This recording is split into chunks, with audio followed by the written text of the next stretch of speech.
له النعمة وله الفضل وله الثناء الحسن صلوات الله البر الرحيم والملائكة المقربين على سيدنا محمد طه الأمين وعلى آله وصحابته الطيبين الطاهرين. اللهم لا سهل إلا ما جعلته سهلا وأنت يا حي يا قيوم تجعل الحزن إذا شئت سهلا. اللهم علمنا ما ينفعنا وانفعنا بما علمتنا وزدنا علما. نسأل الله تعالى أن يثبتنا على دين الإسلام ويتوفانا على كامل الإيمان ويوفقنا لما يحبه ويرضاه ويرزقنا الإخلاص في النية والقول والعمل. Para peserta kajian online Yayasan Syahama Cabang Madura yang senantiasa dirahmati oleh Allah Subhanahu wa taala, senantiasa selagi dalam diri kita semuanya tertanam semangat, rasa semangat untuk terus belajar ilmu agama. Mudah-mudahan Allah Subhanahu wa taala terus memberikan nikmat yang seperti ini. Mudah-mudahan kita senantiasa terus istiqomah dalam kajian keagamaan ini sehingga kita kelak di akhirat nanti menjadi orang yang selamat, menjadi orang yang beruntung, dan kelak di akhirat juga kita bisa berkumpul dengan Nabi kita, dengan kekasih kita, Nabi besar Nabi Muhammad sallallahu alaihi wasallam. Oleh karenanya kita bersyukur atas nikmat kesehatan, kesempatan, sehingga kita bisa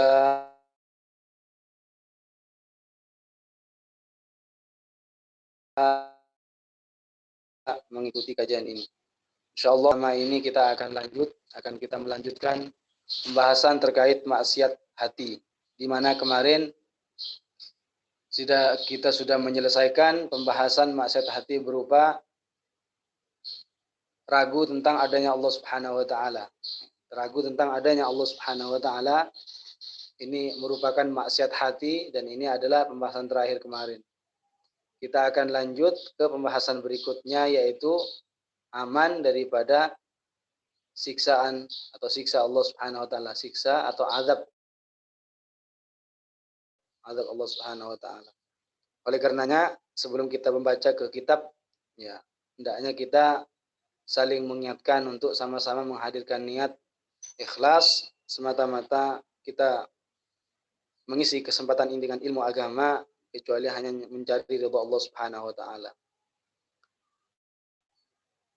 Qala al-muallif rahimahullah wal amnu min makrillah wal amnu min makrillah. Termasuk maksiat hati adalah al-amnu, aman, merasa aman. Merasa aman min makrillah, dari siksaan atau azab Allah Subhanahu wa taala. Apa maksud daripada merasa aman daripada siksaan Allah, azab Allah? Artinya ketika seseorang melakukan maksiat secara terus-menerus, maksud daripada aman daripada azab Allah, aman daripada siksa Allah, artinya ketika seseorang melakukan maksiat, mengerjakan maksiat secara terus-menerus, disertai apa? Mengandalkan rahmat Allah Subhanahu wa taala. Ia mengandalkan rahmat Allah Subhanahu wa taala. Ketika seseorang merasa dirinya karena Allah pasti mengampuni, mengandalkan rahmat Allah bahwa Allah adalah Maha Pengampun, akhirnya apa? Orang tersebut secara terus-menerus, secara terus-terusan melakukan maksiat, melakukan hal-hal yang dilarang oleh Allah Subhanahu wa taala, melakukan hal-hal yang tidak diridhai, bahkan dibenci oleh Allah. Perbuatan maksiat, perbuatan haram. Betul, dan kita yakini Allah yang menciptakannya, tapi tidak pernah Allah Subhanahu wa taala memerintahkan. Tidak pernah Allah Subhanahu wa taala mencintai perbuatan mungkar, perbuatan haram. Allah tidak ridha, Allah benci terhadap perbuatan haram, perbuatan maksiat, perbuatan mungkar. Jadi ketika seseorang melakukan maksiat secara terus-menerus, maka dan dia disertai keyakinan dalam hatinya mengandalkan bahwa Allah rahmatnya sangat luas, mengandalkan rahmat Allah sehingga dia melakukan maksiat terus-menerus. Melakukan maksiat secara terus-menerus dan dia mengandalkan rahmat Allah Subhanahu wa taala, ini terjatuh ke dalam dosa. Ini merupakan maksiat hati, merupakan dosa besar. Ya. Ini merupakan dosa besar. Jadi merasa aman dari siksaan Allah, dari azab Allah, ini adalah dosa besar, merupakan dosa besar. Hendaknya seorang mukmin senantiasa memuraqabah kepada Allah, senantiasa merasa dirinya ya, Allah Subhanahu wa taala melihatnya, memantaunya. Ya. Allah Subhanahu wa taala selalu mengetahui gerak-gerik seseorang, perbuatannya, perbuatan yang samar, perbuatan yang secara terang-terangan. Ya. Sehingga apa? Kalau itu yang dihadirkan dalam hatinya, bahwa Allah Subhanahu wa taala selalu melihatnya, maka akan merasa takut untuk bermaksiat kepada Allah. Kalau tidak ada rasa yang seperti itu, merasa dirinya aman daripada siksa Allah Subhanahu wa taala, merasa dirinya aman daripada azab Allah Subhanahu wa taala, maka akan secara terus-menerus melakukan maksiat. Ya.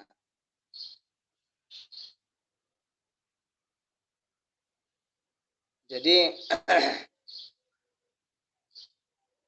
orang yang senantiasa melakukan maksiat, maka dia akan berani melakukan maksiat yang lebih tinggi, yang lebih besar. Terkadang seseorang ketika melakukan maksiat, ketika melakukan kemungkaran, yang menjadi penyebab bukan hanya sebatas setan saja. Yang menjadi penyebab utama bahwasannya orang itu terjatuh dalam perkara mungkar, ke dalam perkara maksiat, bukan hanya sekedar yang menjadi sebab berupa setan. Bisa saja karena hawa nafsunya sendiri, bisa saja karena bisikan setan, dan bisa saja karena sebab memiliki teman orang lain yang sifatnya, perilakunya seperti setan. Karena kita manusia tidak akan terlepas daripada 3 musuh. Kita memiliki 3 musuh. Pertama, hawa nafsunya sendiri. Innan nafsa la'ammaratum bisu. Allah menyebutkan dalam Al-Quran, innan nafsa la'ammaratum bisu, bahwa nafsu itu kebanyakan memerintahkan seseorang kepada keburukan, perkara mungkar, perkara maksiat. Dan bisa saja orang ketika melakukan maksiat dikarenakan memang bisikan setan. Setan berusaha semaksimal mungkin untuk mengelabuhi seseorang agar terjatuh ke dalam perbuatan maksiat. Setan akan berkata, ini kan hanya perkara kecil, ini kan hanya perkara makruh. Ya, kalau dilakukan tidak berdosa. Akhirnya apa? Karena mendengar bisikan setan semacam itu, orang tersebut pun melakukan perkara makruh itu. Karena bukan maksiat, kata setan. Kemudian ketika sudah terjerumus ke dalam atau melakukan perkara makruh, setan akan datang kembali, membisikkan. Berbisik lagi setan akan mengatakan, ini kan hanya perkara makruh, ya, bukan perkara haram, bukan sesuatu yang diharamkan oleh Allah Subhanahu wa taala. Akhirnya apa? Akhirnya pun orang tersebut berpikir, "Oh iya ya, ini kan hanya makruh, bukan haram." Ketika sudah berpikir semacam itu, akhirnya pun apa? Termotivasi, terdorong hatinya untuk melakukan perbuatan maksiat. Ketika sudah melakukan maksiat, setan akan datang kembali. Setan akan berkata, "Ini kan hanya perkara maksiat dan maksiatnya pun itu kecil. Maksiatnya pun ini kecil, ini maksiat kecil, bukan maksiat besar." Akhirnya terdorong. Seseorang itu hatinya terdorong untuk melakukan maksiat yang lebih besar. Orang itu mengatakan, "Ini kan hanya maksiat kecil." Hanya maksiat kecil. Akhirnya dilakukan. Ketika dilakukan, maksiat kecil itu datang lagi. Setan itu membujuk agar melakukan maksiat yang lebih besar. Setan itu membujuk seseorang, orang yang melakukan maksiat kecil tadi, membujuk untuk melakukan kepada maksiat yang lebih besar. Akhirnya apa? Akhirnya termotivasi. Akhirnya terdorong hatinya. Akhirnya melakukan maksiat besar. Melakukan maksiat besar. Akhirnya ketika sudah melakukan maksiat besar, setan datang kembali. Bisik kepada seseorang.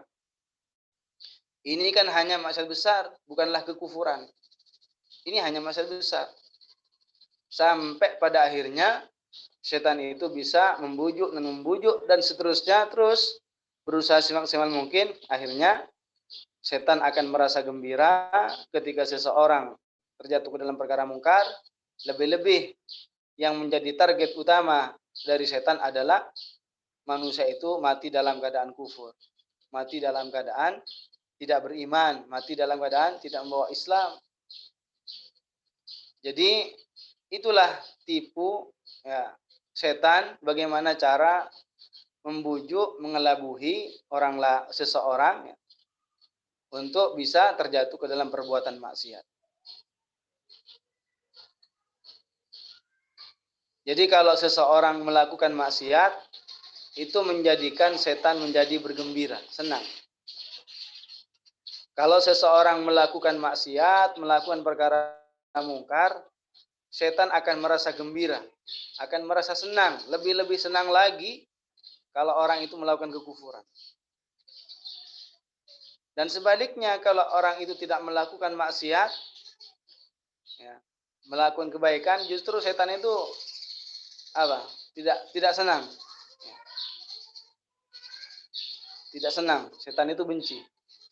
Setan itu berusaha bagaimana agar seseorang itu melakukan maksiat. Oleh karenanya, ketika di antara kita lepas kendali sehingga melakukan maksiat, maka janganlah terlalu larut-larut dalam perbuatan maksiat. Jangan terus-menerus melakukan maksiat.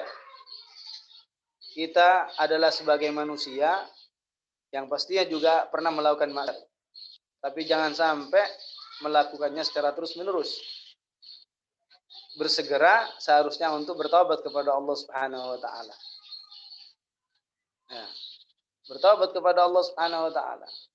Seorang mukmin, ya, seorang mukmin seharusnya menilai dosa yang ada pada dirinya seakan gunung yang menimpa bagi dirinya. Ya. Dalam sebuah hadis begitu. Kalau seorang mukmin melihat dosanya seakan gunung yang akan menimpa terhadap dirinya. Tapi kalau orang kafir, ya, kalau orang kafir menganggap dosa yang dia miliki, maksiat yang dia miliki karena kekufurannya, karena maksiat-maksiat yang lain, hanya ibaratnya apa? Menilai dosanya itu ibarat lalat yang hinggap di hidungnya atau di mukanya, di wajahnya. Kecil. Jadi seorang mukmin menilai dosa yang ada pada dirinya seakan gunung yang menimpa terhadap dirinya. Tapi kalau orang kafir menilai dosa yang dia menilai atau menganggap dosa yang ada pada dirinya seakan lalat yang hinggap di wajahnya. Karena itu Allah Subhanahu wa taala menyenangi atau cinta orang-orang yang bertaubat. Bersegeralah kita membersihkan jiwa kita daripada dosa. Dosa. Kita bukan para nabi, kita bukan para malaikat yang tidak akan terlepas daripada perbuatan salah, perbuatan dosa. Bagaimana caranya bertaubat kepada Allah? Menghadirkan rasa penyesalan karena telah melanggar larangan Allah Subhanahu wa taala atau melalaikan kewajiban atau perintah Allah Subhanahu wa taala. Jadi jangan kita merasa aman, jangan kita merasa aman daripada azab Allah. Jangan kita merasa kan Allah Subhanahu wa taala Maha Pengampun. Sekarang asik-asik dulu, sekarang kita gunakan waktu-waktu masa muda untuk bermaksiat terus. Ini adalah bukan pemahaman dan bukan akhlak yang baik, bukan perilaku yang baik. Menghindari perbuatan maksiat, ya, meninggalkan perbuatan maksiat satu maksiat saja itu lebih baik daripada 1000 kebaikan. Artinya orang kalau orang meninggalkan sebuah maksiat, meninggalkan perkara yang dilarang oleh Allah Subhanahu wa taala dan niatnya karena mengikuti perintah Allah Subhanahu wa taala, maka pahalanya sangat besar, balasannya sangat besar. Pahalanya sangat besar. Untuk itu, ya, janganlah kita termasuk kepada maksiat yang tadi kita jelaskan, yaitu merasa aman daripada siksa Allah Subhanahu wa taala. Kemudian yang berikutnya, wal qunutu min rahmatillah. Wal qunutu min rahmatillah, maksiat hati yang berikutnya adalah wal qunutu min rahmatillah. Putus asa. Merasa putus asa dari memperoleh rahmat Allah Subhanahu wa taala. Putus asa dari rahmat Allah. Ini juga merupakan maksiat yang dilarang oleh Allah Subhanahu wa taala. Wala taqnatu min rahmatillah. Allah menyatakan wala taqnatu min rahmatillah.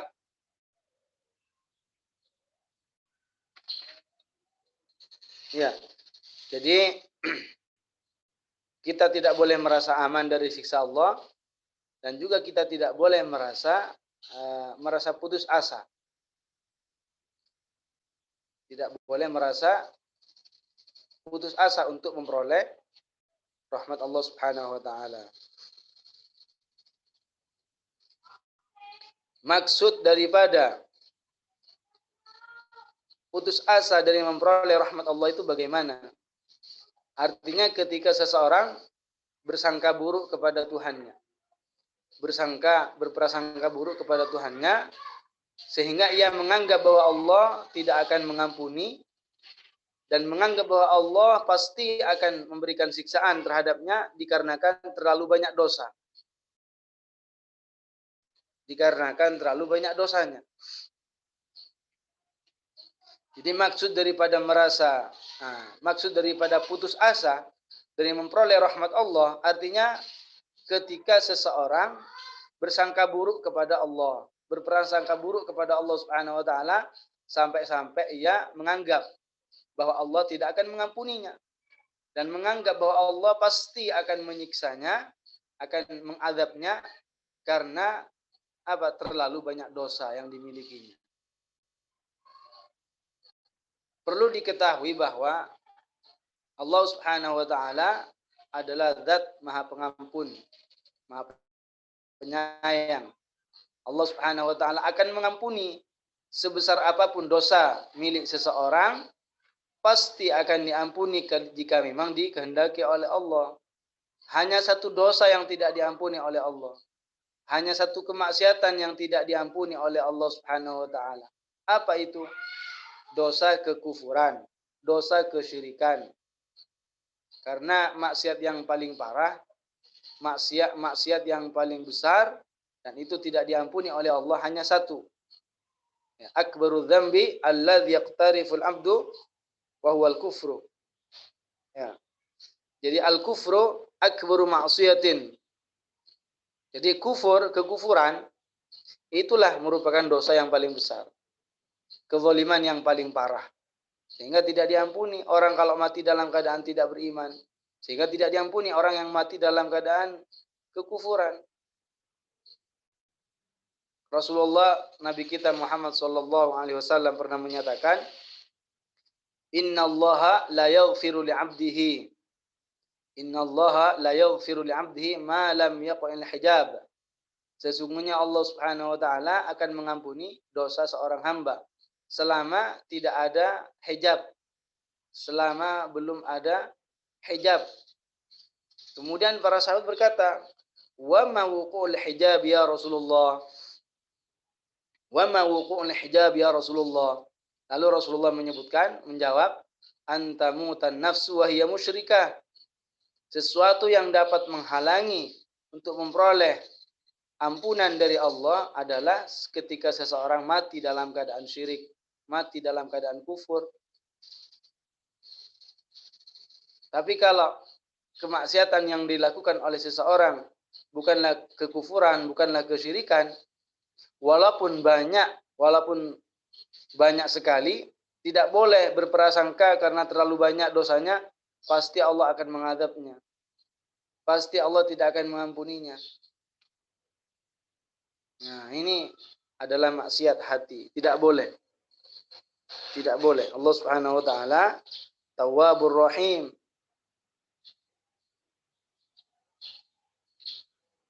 Wattaqullah innallaha tawwabur rahim.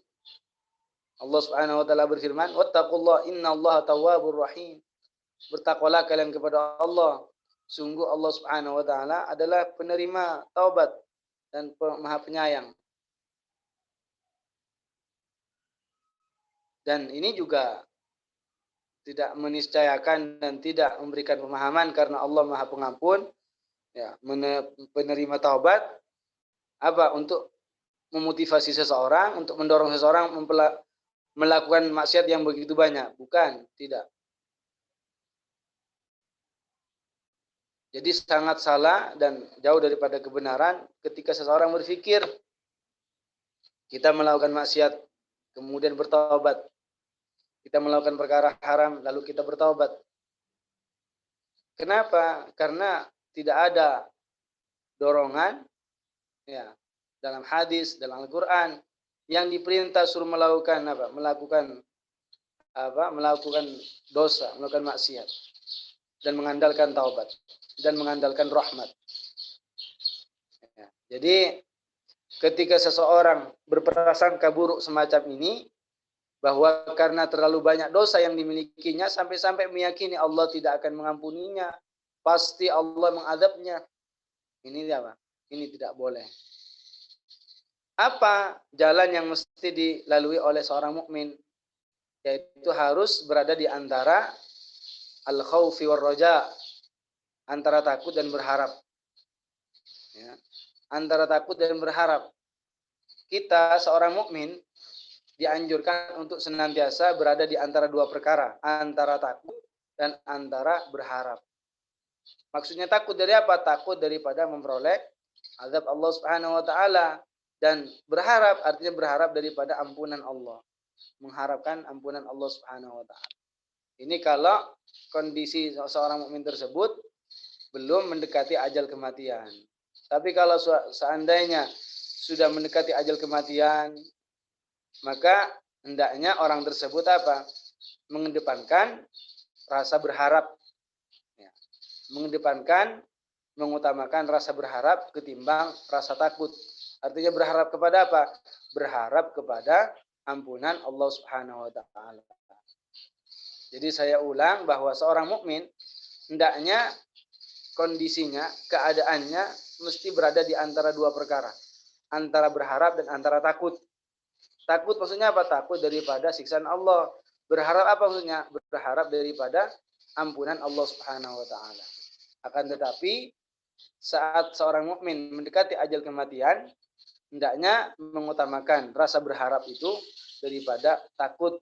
Artinya senantiasa apa? Hanya berharap kepada ampunan Allah, supaya Allah Subhanahu wa taala membersihkan dosa-dosanya, supaya melebur dosa-dosanya, berharap kepada Allah Subhanahu wa taala.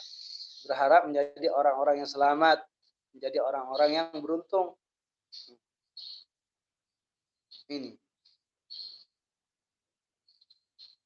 Jadi dosa yang hanya tidak diampuni oleh Allah Subhanahu wa taala, yang tidak ada ampunannya, artinya tidak diterima kalau seseorang mati dalam keadaan syirik, mati dalam keadaan kufur. Sebanyak apapun maksiat yang dilakukan oleh seseorang, bisa saja kalau Allah Subhanahu wa taala berkehendak itu akan diampuni dosanya. Dan Allah Subhanahu wa taala telah menyatakan dalam Al-Quran bahwa jika kalian menjauhi perbuatan dosa besar, maka dosa-dosa kecilnya akan diampuni. Ya, dalam Al-Quran disebutkan bahwa apabila kalian menjauhi perbuatan dosa-dosa besar, maka perbuatan dosa-dosa kecilnya itu akan diampuni oleh Allah. Ya, dosa-dosa kecilnya akan diampuni. Sebab apa? Meninggalkan dosa-dosa besar. Ini menunjukkan bahwa Allah Subhanahu wa taala Maha mengampuni, Maha pengampun. Dan banyak sekali kalau kita lihat hal-hal yang dapat menghapus dosa, hal-hal yang dapat melebur kemaksiatan, banyak sekali. Di antaranya ketika berwudu, ketika baca sholawat juga, ketika melaksanakan sholat yang 5 waktu, itu di antaranya. Bahwasannya Rasulullah pernah mengatakan tentang melaksanakan sholat yang 5 waktu, bahwasanya itu bisa menghapus dosa. Sampai-sampai Rasulullah mengibaratkan sholat yang 5 waktu itu ibarat sungai yang ada di depan salah seorang kita, salah seorang kalian, kata Rasulullah. Rasulullah mengatakan, "Ara'aitum law anna nahran bi babi ahadikum yaghtasilu minhu kulla yawmin 5 marrat hal yabqa min daranihi syai'un?" Qalu la yabqa min daranihi syai'un. Qala fadzalika mathalus shalawatil khamsi yamhullahu bihinnal khataya. Di antara yang dapat melebur dosa adalah ibadah kita yang berupa sholat. Apa kata Rasulullah? Ara'aitum. Apa pendapat kalian? Lau anna nahron bi babi ahadikum. Apa pendapat kalian jika seandainya ada sungai di depan pintu salah seorang kalian? Gimana?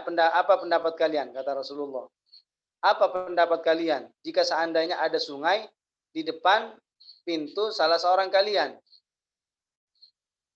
Kemudian ia mandi di sungai tersebut setiap hari sebanyak 5 kali. Apakah akan tersisa kotoran atau daki pada badannya? Apakah masih akan menempel pada badannya? Para sahabat berkata, la yabqa min daranihi syai'un. Tidak akan tersisa walaupun sedikit pun, wahai Rasulullah, di kotoran di badannya. Apa kata Rasulullah? Fadzalika mathalus shalawatil khamsi yamhullahu bihinnal khataya. Demikian pula perumpamaan solat, ya, di mana dengan solat Allah Subhanahu wa taala akan menghapus dosa-dosa hambanya, kesalahan-kesalahan hambanya.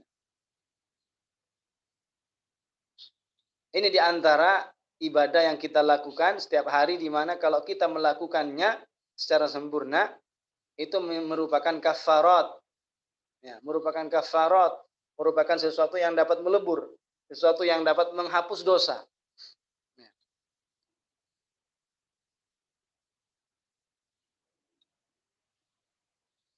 Dalam hadis yang menjelaskan bahwasannya barang siapa yang berwudu kemudian mengindahkan ya pekerjaan wudunya, ya, melakukan wudu secara sempurna, maka kesalahan-kesalahannya itu akan keluar sampai keluar dari bagian bawah kukunya.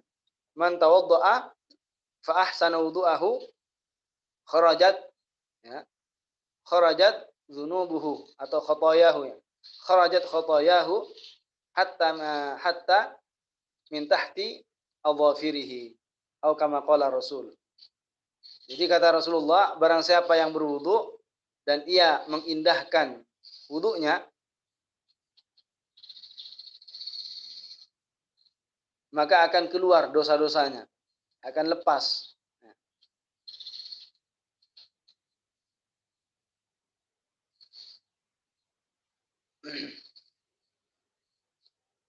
Ini menunjukkan bahwasannya kemaksiatan, ya, akibat karena maksiat, dosa yang dilakukan oleh seseorang, dosa diakibatkan maksiat yang dilakukan oleh seseorang itu bisa terlebur, bisa dihapus karena air wudu, karena melakukan wudu, karena sholat. Hanya saja hal yang semacam ini biasanya adalah dosa-dosa kecil. Ya, maksud daripada keluar terhapus dosanya tadi itu adalah dosa-dosa kecil, bukan dosa-dosa besar.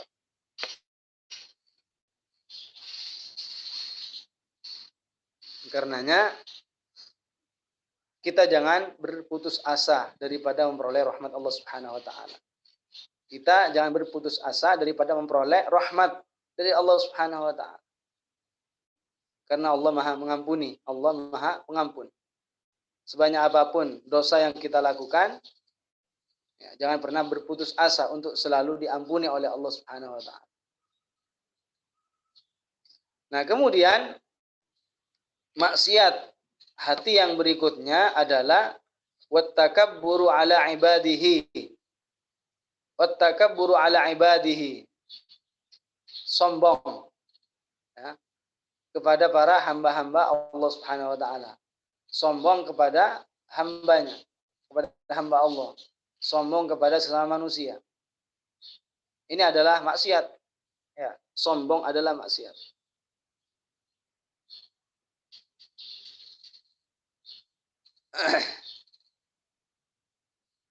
Jadi at-takabburu ala ibadillah wat-takabburu ala ibadihi, sombong kepada hamba-hamba Allah. Dan sombong itu ada dua macam. Ada dua bagian. Yang pertama, raddul haqqi ala qailihi. Yang pertama, raddul haqqi ala qailihi. Menolak kebenaran, ya, dari orang yang telah menyampaikan kebenaran tersebut.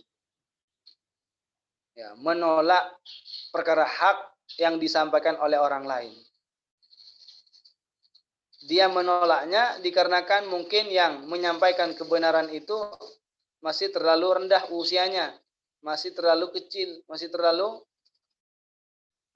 rendah usianya, masih terlalu usia muda daripada yang dinasihatin. Sehingga apa? Sehingga dia menolaknya. Ini adalah sesuatu yang dilarang. Padahal orang yang dinasihatin, orang yang diberitahu itu tahu bahwa kebenaran memang ada pada orang yang lebih muda darinya. Ini adalah sesuatu yang dilarang oleh Allah Subhanahu wa taala.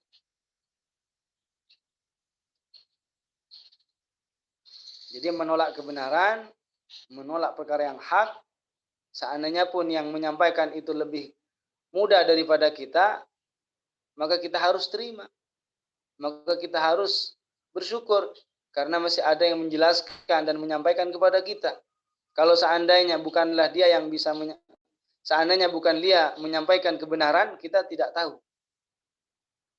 Ada orang dinasihatin, ada orang yang diberitahu bahwa ini adalah haram misalnya, hukum tertentu.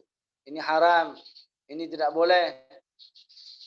Padahal yang mendengar itu, yang dinasihatin, yang dikasih tahu bahwa itu yang memang hukumnya haram. Lalu apa? Dia menolaknya, tidak mau dinasihatin karena masih terlalu muda darinya. Nah, ini adalah bagian daripada sombong yang dilarang oleh Allah Subhanahu wa taala. Rasulullah pernah berkata kepada para sahabat, "Ala ukhbirukum bi ahli nar?" Ya. Kullu utullin jawwazin mustakbir. Kullu utullin jawwazin mustakbirin. Kata Rasulullah, "Tidakkah aku beritahukan kalian tentang penduduk neraka?" Lalu Rasulullah mengatakan apa?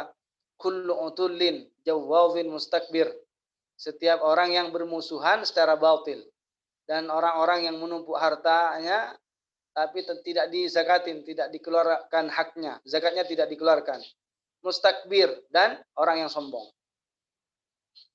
Sombong adalah sifat yang tercela. Bukan sifat dan akhlak para nabi, bukan. Sombong adalah akhlak, ya, bukan akhlak, sikap setan. Sombong adalah sikap buruk yang dimiliki oleh setan. Coba perhatikan bagaimana ketika setan, iblis, diperintah oleh Allah Subhanahu wa taala untuk sujud kepada Nabi Adam alaihissalam, sombong. Setan berkata, iblis berkata, bahwasanya Nabi Adam diciptakan dari tanah, sedangkan aku diciptakan dari api. Khalaqtani min nar wa khalaqtahu min tin. Kata iblis. Khalaqtani min nar wa khalaqtahu min tin. Merasa lebih baik, sombong. Nah, jadi hendaknya kita menjauhi perbuatan sombong ini, karena ini penyakit. Ini adalah maksiat yang mengantarkan seseorang ke dalam neraka.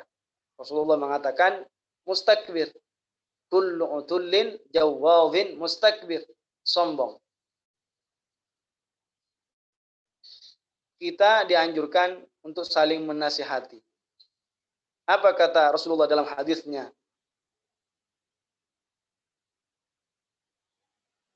Dalam hadisnya Rasulullah mengatakan, haqqat mahabbati, haqqat mahabbati. Ya. Telah tetap mahabbahku, kecintaanku kepada orang-orang lil mutazawirin, kepada orang-orang yang saling mengunjungi karena Allah Subhanahu wa taala. Walil mutanasihin, lil mutanasihina fiyya. Orang-orang yang saling menasihati karenaku. Haqqat mahabbati lil mutahabbina fiyya wa haqqat mahabbati lil mutanasihina fiyya wa haqqat mahabbati lil mutazawirina fiyya wa haqqat mahabbati lil mutabadzilina fiyya. Dalam hadis qudsi Allah menyatakan, haqqat mahabbati, mahabbahku, ya, mahabbahku atau kecintaanku dan rahmat khusus akan diberikan kepada orang-orang yang saling mencintai karenaku. Dan mahabbahku aku berikan kepada orang-orang yang saling menasihati karenaku. Dan mahabbahku aku berikan kepada orang-orang yang saling mengunjungi karenaku. Dan mahabbahku aku berikan kepada orang-orang yang saling memberi karenaku. Jadi orang yang saling menasihati, saling mencintai, saling mengunjungi adalah orang-orang yang mulia, orang-orang yang diridhai oleh Allah Subhanahu wa taala. Dalam hadis lain Rasulullah mengatakan, ad-dinun nasihah. Ad-dinun nasihah. Artinya apa? Agama itu menyarankan, memerintahkan agar kita saling bernasihat, memberikan nasihat. Kalau memang di antara kita ada yang melakukan kesalahan, lalu dinasihatin, kita harus bersyukur, bukan malah menolak, tidak mau diingatkan. Kalau kita tidak tahu kemudian diberitahu tentang suatu perkara yang hak, kita harus terima walaupun seandainya yang menyampaikan itu lebih rendah usianya, lebih muda umurnya. Ya. Pernah diceritakan dulu Al-Imam Bukhari, Al-Imam Bukhari sekitar usianya 10 tahun. Nah, sekitar usianya 10 tahun. Kemudian di suatu majelis ada seorang muhaddis. Ada seorang muhaddis yang menyebutkan sebuah hadis dan juga sekaligus menyebutkan sanadnya. Ditegur oleh Imam Bukhari. Imam Bukhari pada saat itu masih kecil, dalam usia masih sekitar 10 tahun. Ketika mendengar di sebuah majelis ada seorang muhaddis menyebutkan hadis serta sanadnya, apa kata Imam Bukhari? Kalau si fulan tidak meriwayatkan dari fulan, artinya apa? Pada saat itu Imam Bukhari membenarkan masalah sanadnya. Mungkin ada yang salah sanadnya dalam penyebutan sanadnya. Kata Imam Bukhari, fulan lam yarwi an fulan. Fulan tidak meriwayatkan ini dari fulan. Mengatakan semacam itu. Ya, artinya apa? Artinya Imam Bukhari mengatakan kepada seorang muhadits tersebut, diminta apa? Diminta suruh lihat lagi. supaya memperhatikan betul-betul sanadnya. Akhirnya apa? Seorang muhadis ini tidak merasa sombong. Ya. Seorang muhadis ini ketika diingatkan oleh orang yang lebih muda usianya darinya, itu Imam Bukhari, seorang muhadis tersebut tidak mengatakan uskut. Ya. Udah diam kamu, nggak mengatakan semacam itu. Meskipun usia Imam Bukhari pada saat itu sekitar 10 tahun, ketika ada seorang muhadis salah dalam menyebutkan sanad dan diingatkan oleh seorang yang lebih muda darinya, dia tidak mengatakan, seorang muhadis itu mengatakan, sudah diam saja kamu lebih kecil usianya. Enggak. Justru seharusnya dia bersyukur ada orang yang mengingatkan. Demikian pula ketika ada di antara kita melakukan kesalahan dan ada orang lain mengingatkan kita, walaupun itu lebih rendah usianya, maka semestinya kita berterima kasih. Kita berterima kasih karena masih ada orang yang menginginkan kita suatu kebaikan. Ketika kita diarahkan kepada yang baik, berarti kan kita mendapatkan kebaikan gara-gara atau sebab orang lain tersebut. Ya, jadi sombong adalah sifat yang tercela dan tidak boleh kita lakukan. Hendaknya kita menjauhinya, perbuatan sombong. Ya, perbuatan sombong. Ini sombong yang pertama. Sombong yang kedua, wastihqarun nas. Wastihqarun nas. Sombong yang kedua ini adalah modelnya bukan menolak kebenaran, tapi istihqarun nas, menghina orang lain. Memandang orang lain sebelah mata. Menganggap orang lain tidak ada artinya, tidak ada nilainya, merasa dirinya lebih hebat. Merasa dirinya lebih banyak darinya dalam segi harta, dalam segi kedudukan lebih tinggi atau semacamnya. Dari segi ketampanannya, dari segi harta yang dimilikinya, dari segi segala sesuatu yang ada pada dirinya. Merasa hebat, merasa lebih bagus, merasa lebih, ya jadi seperti itu. Jadi menganggap dirinya di atas orang lain. Menganggap dirinya di atas orang lain. Menganggap hal-hal, menganggap barang-barang yang dia miliki, nilainya lebih tinggi daripada nilai barang milik orang lain. Ini adalah juga bagian daripada takabur, sombong. Sombong tidak boleh, kita harus jauhi. Kita harus jauhi. Jadi sombong adalah maksiat, maksiat hati harus kita jauhi.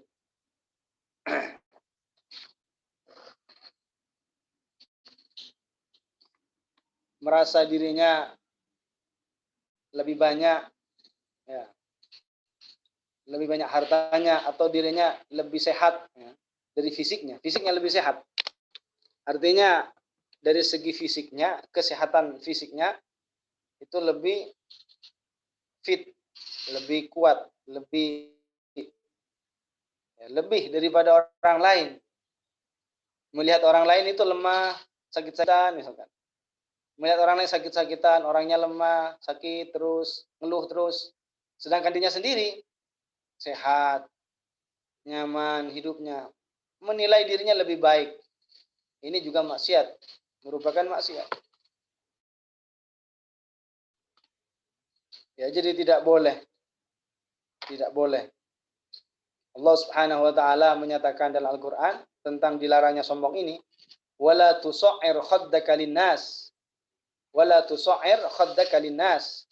Artinya apa? Jangan engkau berpaling dari seseorang dalam keadaan sombong. Artinya apa? Hadapkanlah wajahmu dengan dalam keadaan tawadhu, sikap. Jangan membelakangi mereka seperti sebagian orang-orang yang sombong. Sebagian orang yang sombong ketika berbicara dengan orang lain itu dibelakangi dan merasa sombong. Gimana caranya? Aqbil 'ala nasi biwajhika mutawadhi'an wa la tuwallihim shiqqa wajhika wa safhatahu kama yaf'alul mutakabbirun. Justru apa? Hadapkanlah wajahmu. Hadapkanlah wajahmu kepada orang yang diajak bicara dalam keadaan sikap rendah hati. Bukan menjadikan sebagian paruh wajahnya kepada orang tersebut dan bagian separuh dan oleh orang-orang yang sombong. Sebagaimana yang dilakukan oleh orang-orang yang sombong. Allah Subhanahu wa taala juga berfirman dalam Al-Qur'an, "Wala tamshi fil ardi maraha." Wala tamshi fil ardi maraha artinya apa? Janganlah engkau berjalan di muka bumi ini seperti berjalannya orang yang sombong, yang membanggakan diri. Ya. Jangan berjalan seperti jalannya orang-orang yang sombong, orang-orang yang membanggakan diri. Jangan. Allah Subhanahu wa taala melarang sifat sombong, bahkan Rasulullah sendiri melarang kita untuk melakukan maksiat hati yang berupa kesombongan. Apa kata Rasulullah sallallahu alaihi wasallam dalam hadisnya? Innallaha ta'ala auha ilayya an tawadhu hatta la yabghi ahadun ala ahadin wa la yafkhara ahadun ala ahadin. Sesungguhnya Allah Subhanahu wa taala mewahyukan kepadaku agar kalian saling menunjukkan sikap rendah hati. Ya. Jadi kita dianjurkan untuk memperlakukan orang lain dengan sikap rendah hati. Bukan dianggap orang lain lebih di bawahnya. Bukan. Sehingga tidak boleh di antara sebagian menzalimi sebagian yang lainnya. Dan tidak boleh sebagian membanggakan dirinya, menyombongkan dirinya dengan yang lainnya. Hatta la yabghi ahadun ala ahadin wa la yafkhara ahadun ala ahadin. Tidak boleh sombong, tidak boleh membanggakan diri, tidak boleh menzalimi yang lainnya. Rasulullah Nabi kita Muhammad sallallahu alaihi wasallam di antara doanya apa? Allahumma ahyini miskina. Allahumma ahyini miskina. Ya Allah, hidupkanlah kami dalam keadaan miskin. Miskin di sini apa artinya? Ay mutawadhi'an. Artinya hidupkanlah kami dalam dalam keadaan menjadi orang yang sikap rendah hati, memiliki sikap rendah hati. Dan tidaklah seseorang yang bersikap diri dan tujuannya karena Allah Subhanahu wa taala kecuali diangkat derajatnya. Ma tawadha'a ahadun lillah illa rafa'ahu Allah taala. Kata Rasulullah dalam hadisnya, wa ma tawadha'a ahadun lillahi illa rafa'ahu Allah taala. Ya. Tidaklah seseorang itu bersikap rendah hati niatnya karena Allah kecuali Allah mengangkat, meninggikan derajat dan kedudukannya. Jadi semakin orang menghiasi dirinya dengan sikap yang rendah hati, maka semakin pula bertambah kedudukannya, semakin tinggi menurut Allah Subhanahu wa taala. Allah Subhanahu wa taala melarang kita untuk memiliki sifat sombong. Hendaknya seseorang itu senantiasa melihat apa yang ada pada dirinya, semuanya. Hakikat yang ada pada diri kita bukanlah milik kita sejatinya. Sesuatu dan segala sesuatu yang ada pada diri kita, hakikatnya pemilik sejatinya hanya Allah Subhanahu wa taala. Lalu untuk apa kita menyombongkan diri? Ketika ada orang yang kerjaannya hanya sebagai tukang parkir, meskipun dititipin banyak mobil, kendaraan yang bermewah-mewah, yang sangat mewah, tidak sombong sama sekali. Karena tahu bahwasannya itu bukan miliknya. Hanya dititipin. Begitu juga apa yang ada pada kita, ilmu, jabatan, kedudukan, harta, semuanya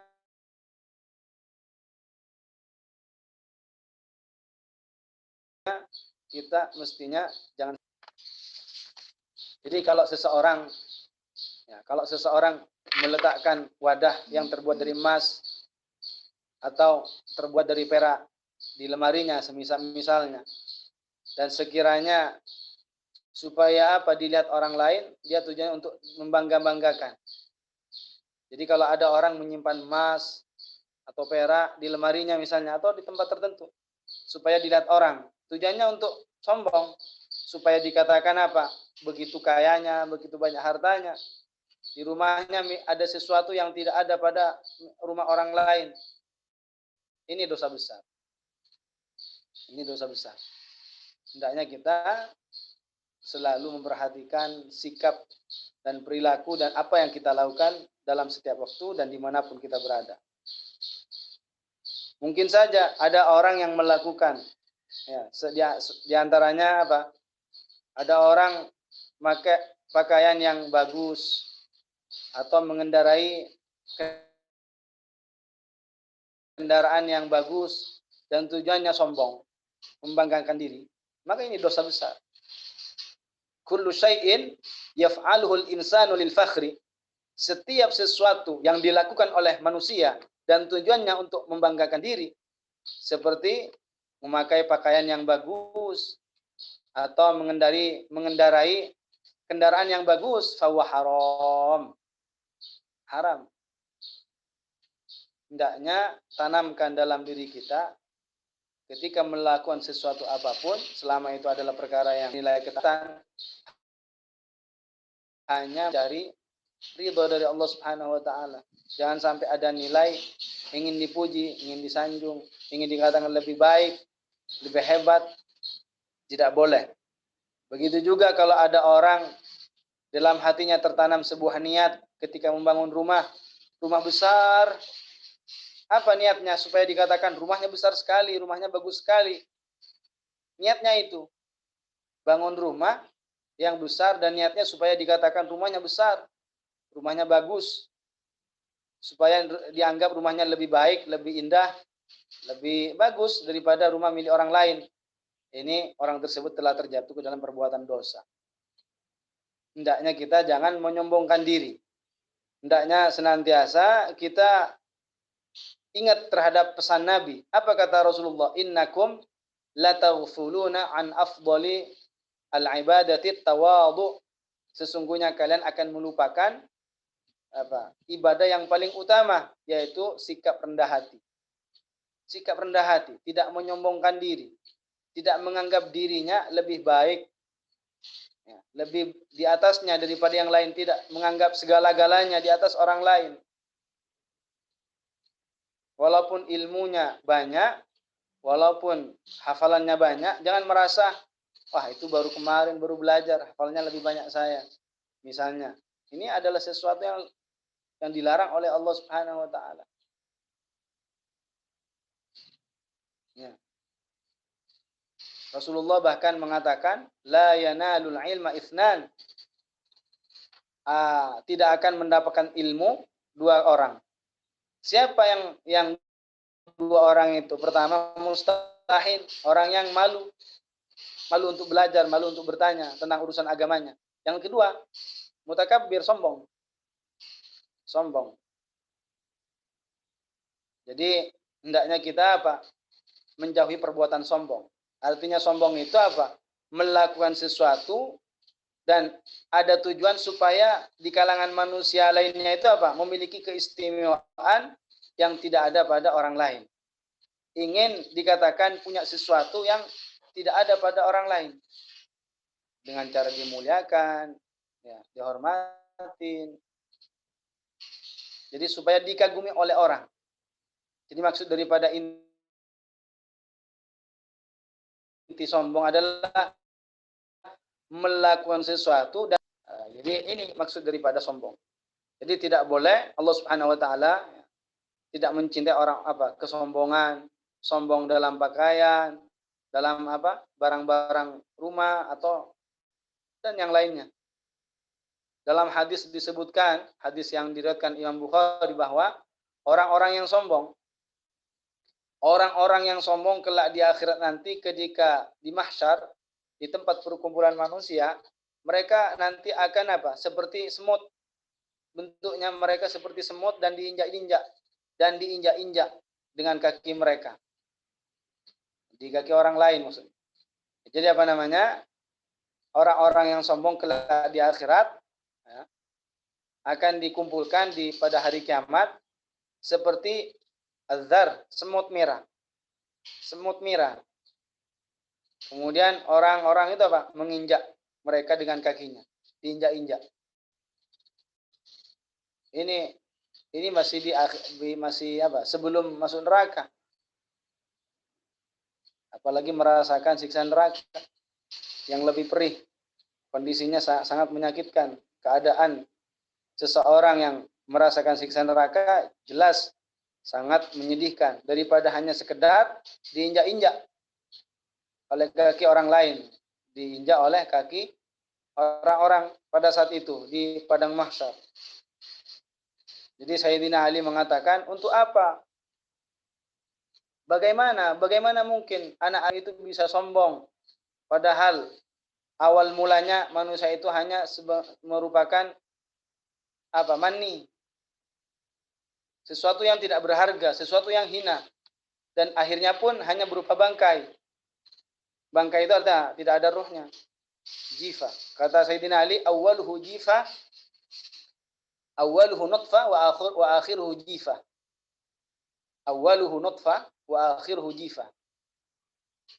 Bagaimana mungkin manusia keturunan Adam itu, manusia itu mereka sombong, padahal awal mulanya hanya berupa air mani, air sperma, sesuatu yang hina. Dan akhirnya pun dalam keadaan berupa bangkai, berupa jifa. Oleh karenanya, janganlah kita menghiasi diri kita dengan sifat sombong. Hendaknya kita menghiasi diri kita dengan sifat rendah hati. Ya, rendah hati.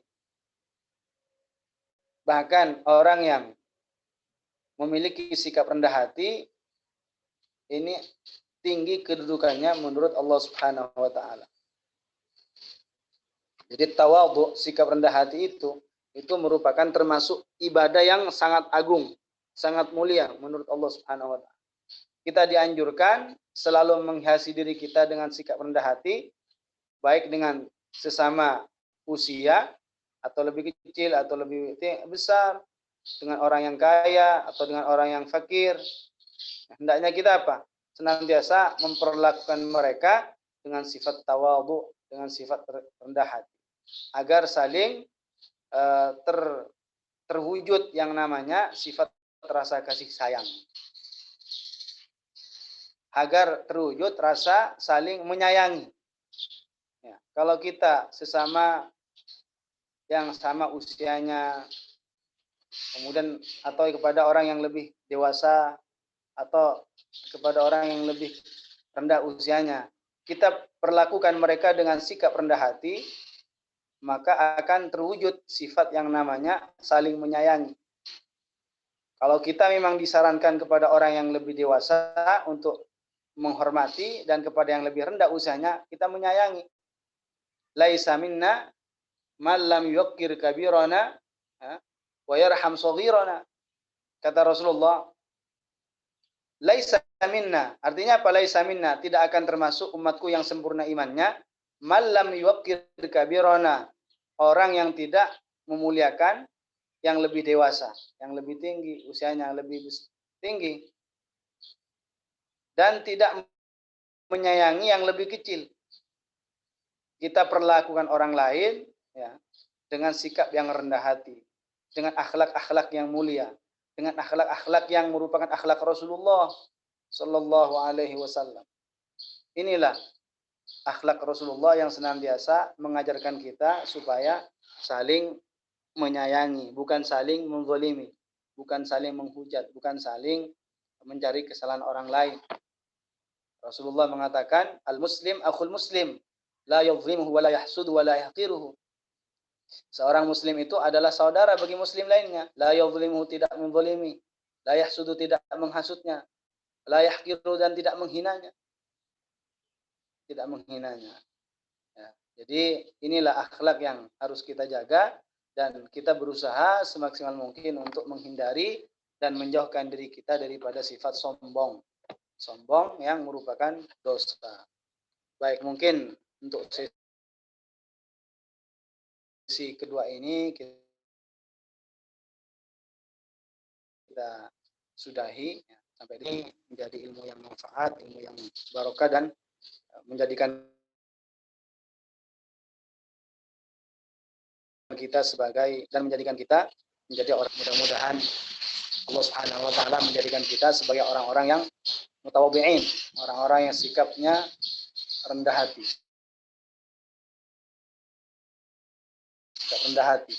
Dan mudah-mudahan kita senantiasa dijauhkan oleh Allah daripada sifat sombong. Baik, mari kita tutup sesi pertama ini dengan tahlil, salat dan istighfar. La ilaha illallah. Allahumma shalli ala sayyidina Muhammad wa ala alihi wa sahbihi wa sallim.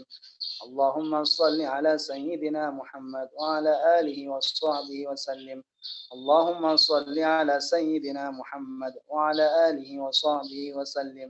Rabbi ighfir li wa liwalidayya wa lil mu'minina wal mu'minat. Rabbi ighfir li wa liwalidayya wa lil mu'minina wal mu'minat.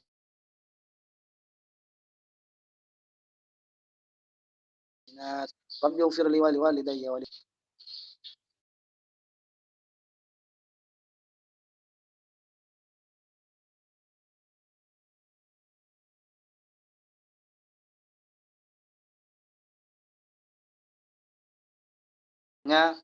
dibalas merupakan sedekah. Ini adalah jauh daripada tidak boleh.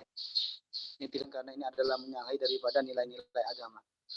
Tidak benar ya. Kalau ada yang mengatakan sombong ya kepada orang yang sombong, ya, kesombongan dibalas dengan kesombongan adalah merupakan sedekah. Ini adalah sesuatu yang salah dan jangan kita ikuti.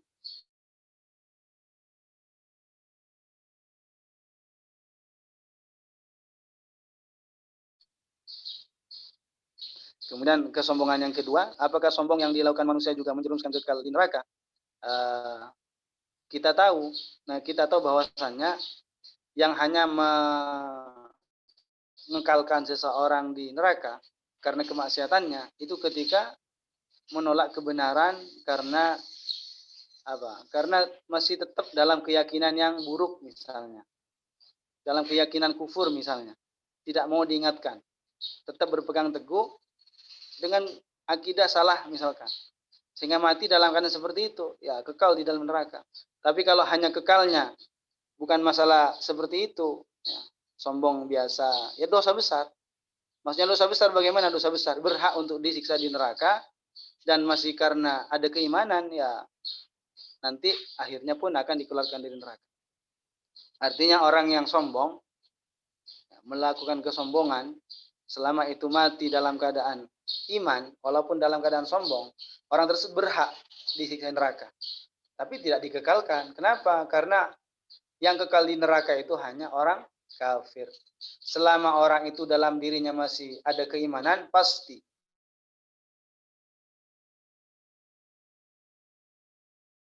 masuk surga. Mukminah tidak akan masuk surga kecuali orang mukmin. Jadi selama dalam diri seseorang ada keimanan, pasti akhirnya akan merasakan nikmat surga. Mungkin ini saja. Baik. Dan jangan keluar terlebih dahulu karena setelah ini masih ada sesi kedua. Assalamualaikum warahmatullahi wabarakatuh.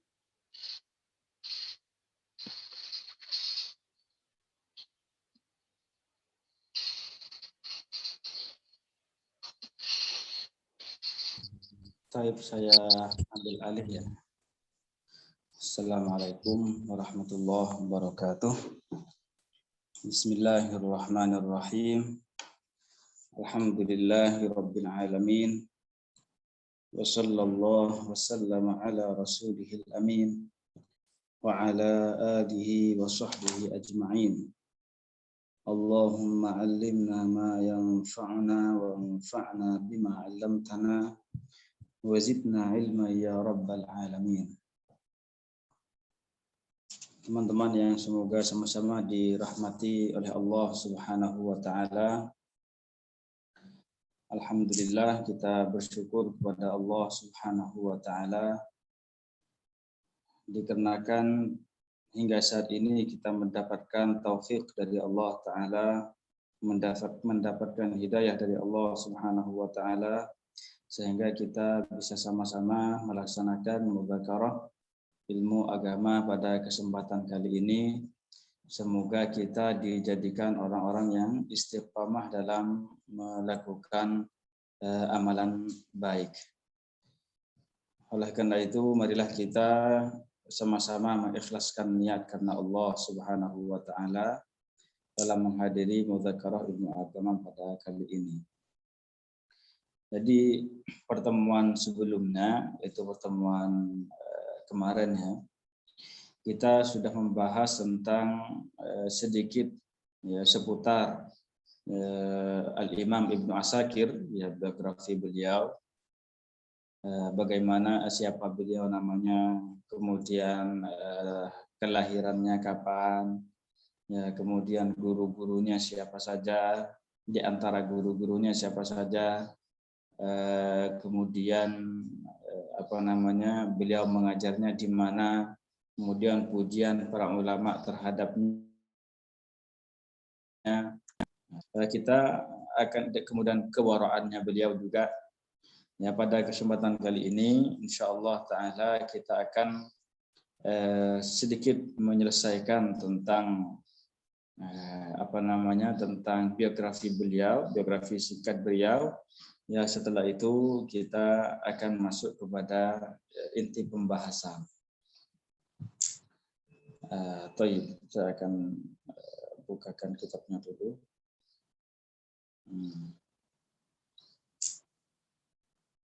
Nah, ini ya. Ini dari paling atas ini. Nah, wa min syi'rihi, itu dia.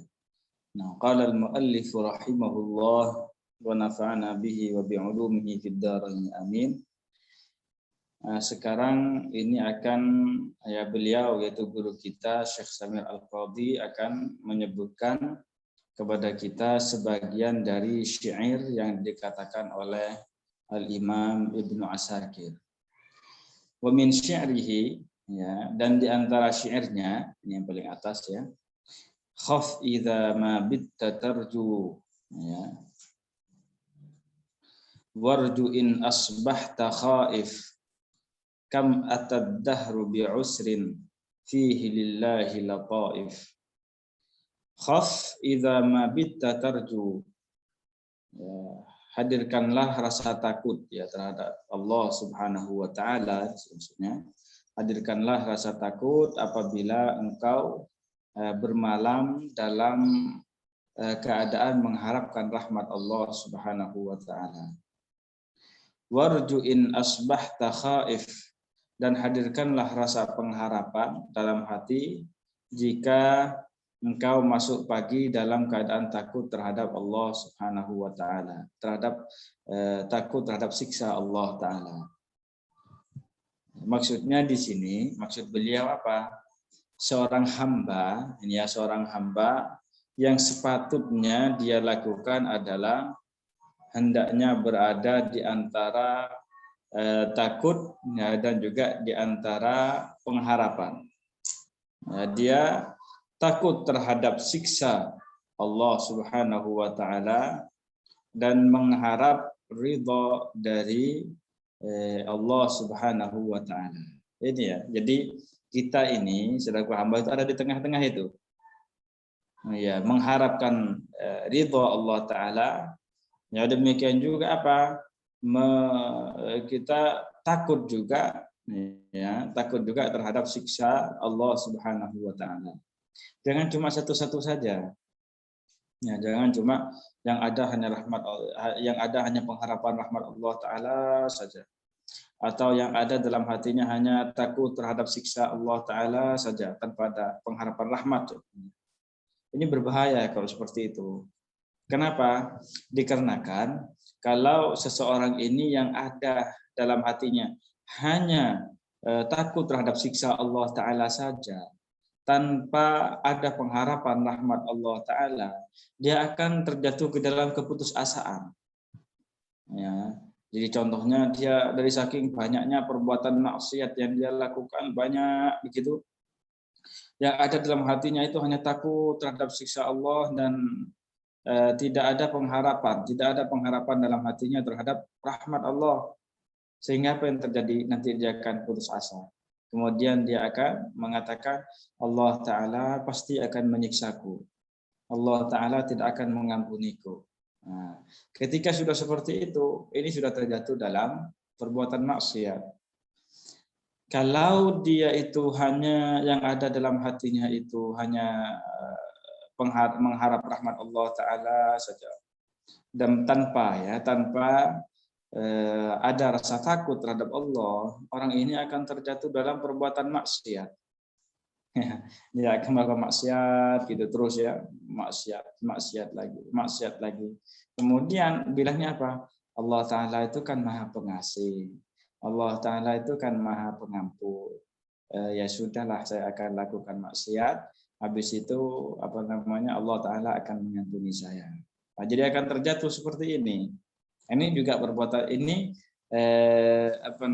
prasangka ataupun keyakinan yang seperti ini juga maksiat.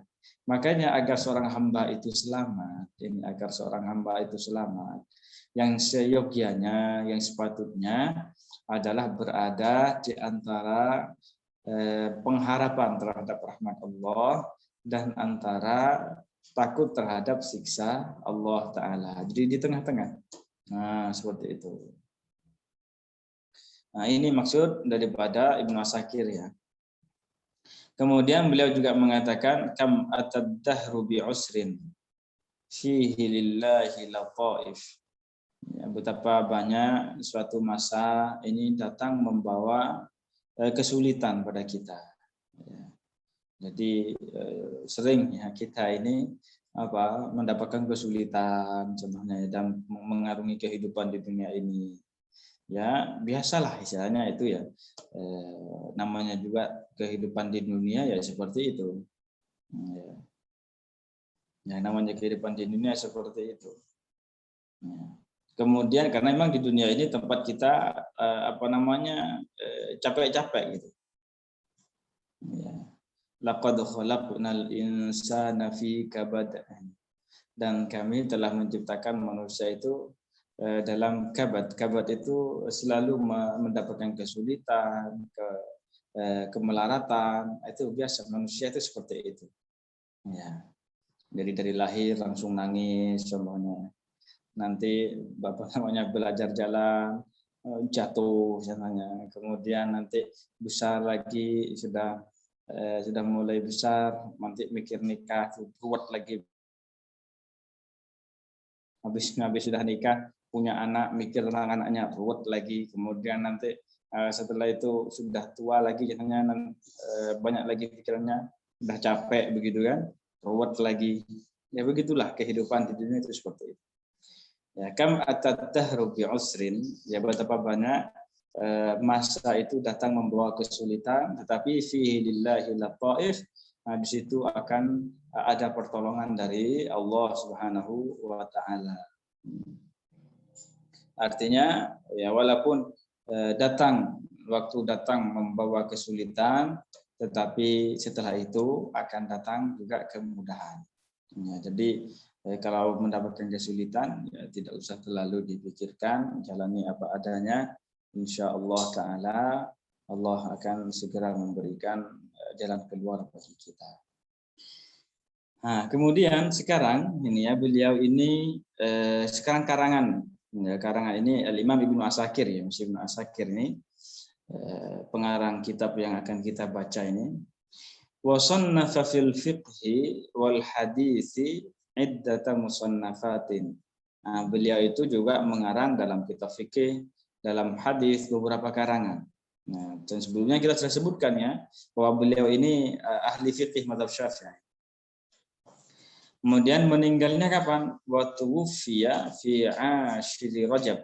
Nah, beliau itu meninggal di 10 Rajab. Ya, fi ashri Rajabin, tanggal 10 Rajab. sanata tahun berapa? 620. Meninggalnya itu tahun 620. Kemudian waqalla man takhallafa an janazatihi, dan sedikit sekali orang yang tidak mengiringi jenazahnya. Artinya apa? Artinya orang yang mengikuti beliau, mengantar beliau, jenazah beliau itu sangat banyak sekali. Ya, sangat banyak sekali. Ya, karena memang beliau ini seorang yang alim, ya, mengumpulkan antara ilmu dengan mengamalkan ilmunya. Tidak hanya sekedar pintar ngomong beliau ini, tapi beliau itu juga mengamalkan ilmunya. Bukan hanya kalau orang sekarang itu bukan hanya just begitu. Wadufina fi maqabiris sufiyyati fi Dimashq. Beliau itu dimakamkan di pekuburan sufi di Damaskus di Syria. Barangkali ada yang mau kunjungan nanti ke Syria, Damaskus, mampirlah di ini pekuburan sufi. Pekuburan sufi di daerah Damaskus di sana. Nanti cari makamnya makamnya Al-Imam Ibnu Asakir. Kemudian qala Abu Syamah berkata, akhbarani man hadarahu, saya dikabari oleh orang yang bersama beliau ketika mau wafat. Ini akan menceritakan apa? Menceritakan tentang kewafatan beliau. Ya. Katanya apa? Katanya berkata, ini orang yang bersama dengan Ibnu Asakir ini berkata, sholat zuhra. Ibnu Asakir itu sholat zuhur. Wa ja'ala yas'alu 'anil asri. Ya, kemudian setelah itu beliau bertanya tentang sholat asar. Ya. Wa tawadda'a tsumma tashahhada. Kemudian beliau berwudu, dan berwudu, kemudian mengucapkan tasyahud, mengucapkan tasyahud ketika beliau dalam keadaan duduk, mengucapkan kalimat syahadat, asyhadu an la ilaha illallah wa asyhadu anna Muhammadar Rasulullah, dan ketika beliau dalam keadaan duduk, seperti itu. Kemudian waqala, dan beliau mengatakan, ini subhanallah, kalau orang yang baik itu yang begini akhirnya, jadi hidupnya ini ketika mau meninggal pun penuh dengan doa, gitu kan. Kata beliau bahwa qala raditu billah, saya ridha, raditu billahi rabba, saya ridha terhadap Allah Ta'ala sebagai Tuhanku, kata beliau. Wabil islami dina, dan saya ridha Islam sebagai agamaku.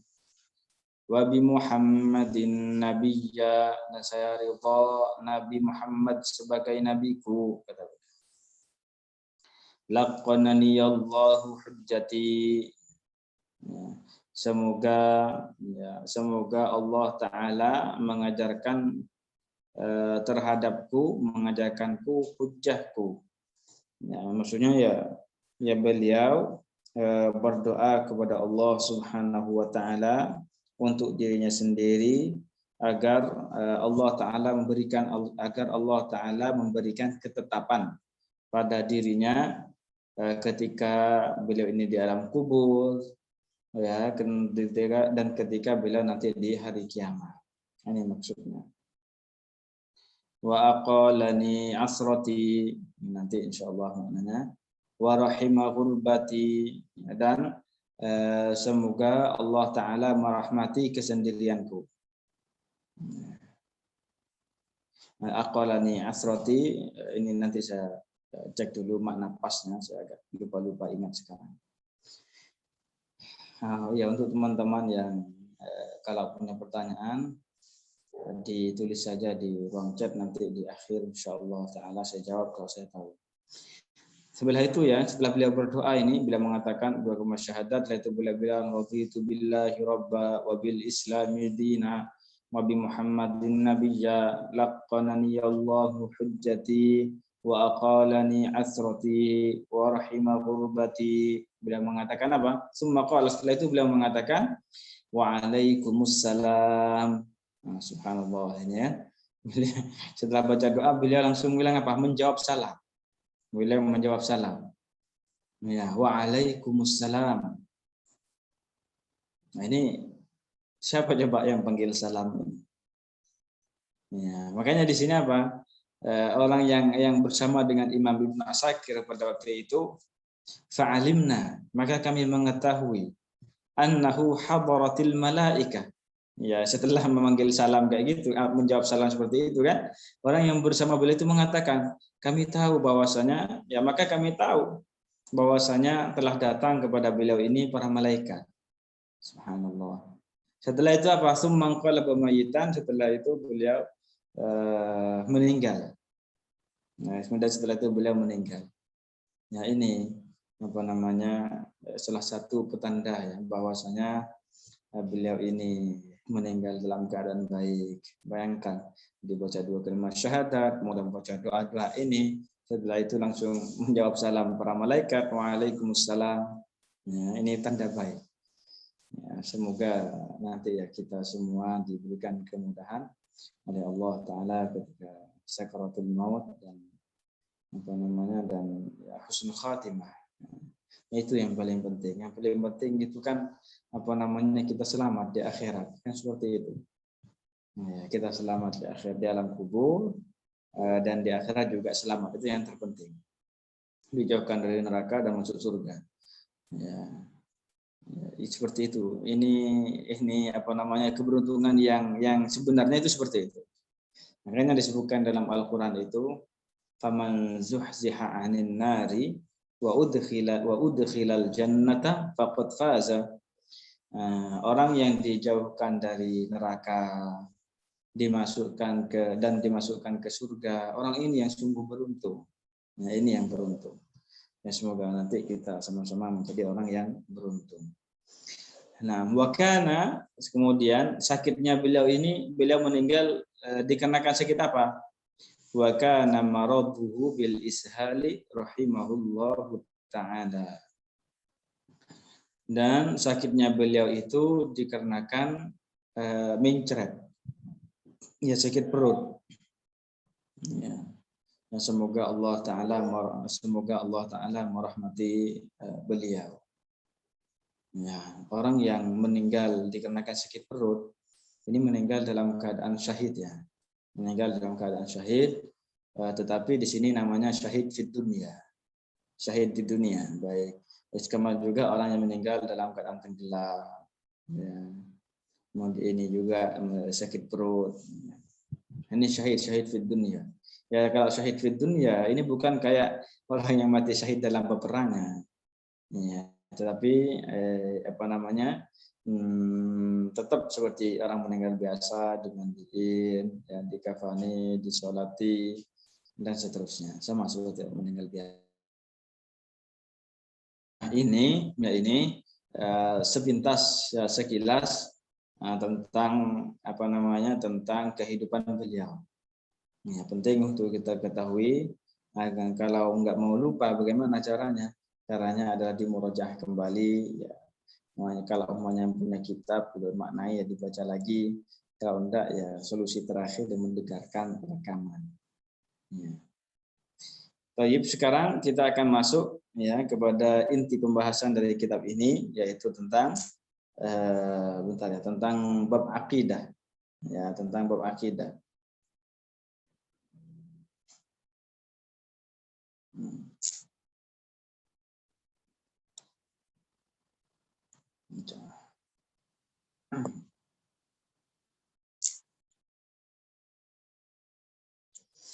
Qala rahimahullah, beliau mengatakan, i'lam arsyadanallahu wa iyyaka annahu yajibu ala kulli mukallafin ay ya'lama anna Allah azza wa jalla wahidun fi mulkih.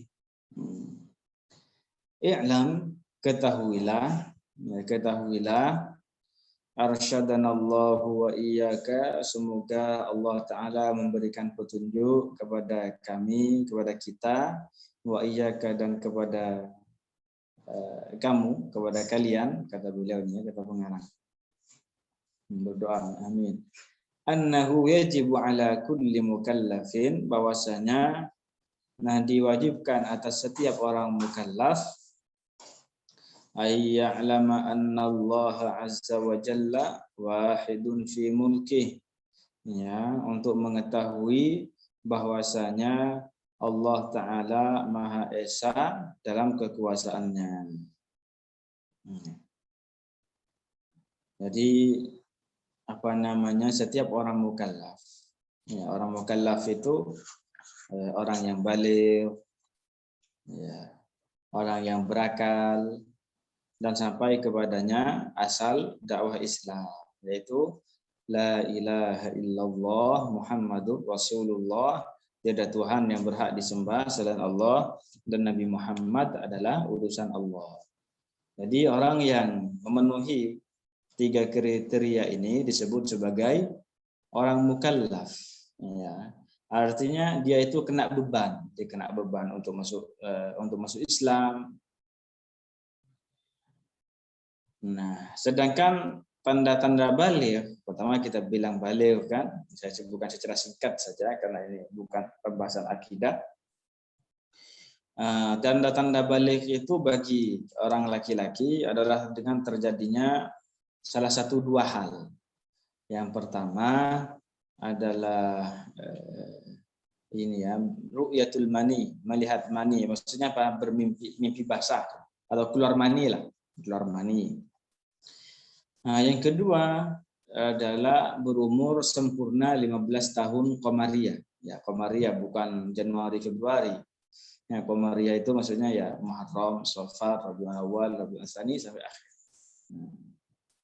Ini 15 tahun sempurna. Ini kalau laki-laki. Ya, kalau perempuan dengan salah satu dari 3 hal.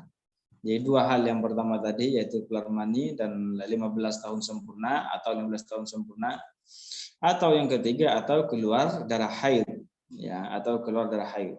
Maka ketika terjadi salah satu dari tanda-tanda tersebut, maka orang tersebut dihukumi baligh.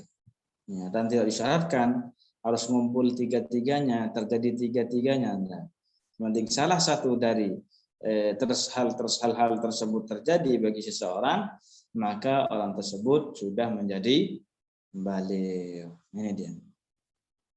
Nah, orang yang mukallaf ini, baligh, berakal, sampai barangnya dakwah Islam, diwajibkan baginya untuk mengetahui, meyakini bahwasanya Allah Ta'ala Maha Esa dalam kekuasaannya, wahidun Maha Esa. Nah, maksudnya di sini ya tidak ada sekutu bagi Allah Ta'ala, ya, tidak ada sekutu bagi Allah Ta'ala dalam kekuasaannya, ya. Jadi Allah Ta'ala itu ya tidak ada sekutu ya, pada zatnya, ya, tidak ada sekutu baginya pada perbuatannya, ya, tidak ada sekutu baginya jadi, dan juga tidak ada sekutu baginya pada sifat-sifatnya, seperti itu. Jadi saya ulangi, kalau kita bilang tentang Allah Ta'ala itu satu, atau kita bilang Allah Ta'ala Esa, maknanya itu adalah Allah tidak ada sekutu baginya. Itu maknanya. Bukan bermakna satu dari segi bilangan. Jadi ketika kita bilang Allah Esa, Allah satu, bukan dari segi bilangan 1 2 3 4 ini, bukan. Ya. Karena satu dari segi bilangan itu, ya, satu dari segi bilangan 1 2 3 maksudnya itu, satu dari segi bilangan itu masih bisa dipecah-pecahkan. Ya, kalau satu itu kan dibagi 2 jadinya setengah-setengah, kan begitu. Kemudian kalau ini ya, kalau dibagi 3 jadinya sepertiga, demikian seterusnya. Ini kalau satu dari segi bilangan. Makanya kalau Allah Ta'ala ketika dibilang satu Esa, itu maksudnya tidak ada sekutu baginya. Nah, hal ini juga dikatakan oleh Imam Abu Hanifah.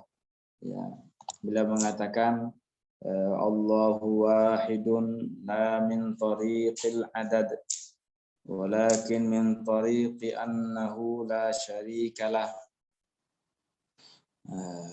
Ketika Allah Ta'ala itu Maha Esa, ya, bukan dari segi bilangan, tetapi Allah Ta'ala Maha Esa dari segi Allah Ta'ala tidak ada sekutu baginya, ya, tidak ada sekutu baginya, tidak ada serupa baginya.